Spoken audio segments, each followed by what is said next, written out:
And here we go. 10. Hydrogen SLS, burn-off go for igniters four-stage engine initiated. start. 7, 6, 5. 4-stage engine start. 3, 2, 1. Boosters in ignition.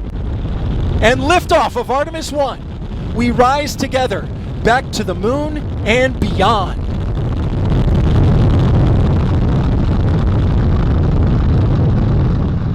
Engines on the core stage and 2 solid rocket boosters now propelling the vehicle at 128 miles per hour.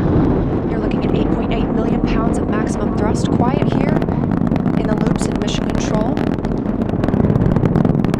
The 4 core stage engines throttling down ahead of passing through max Q. Now 1 minute 21 seconds into the flight, traveling at 1,420 miles per hour.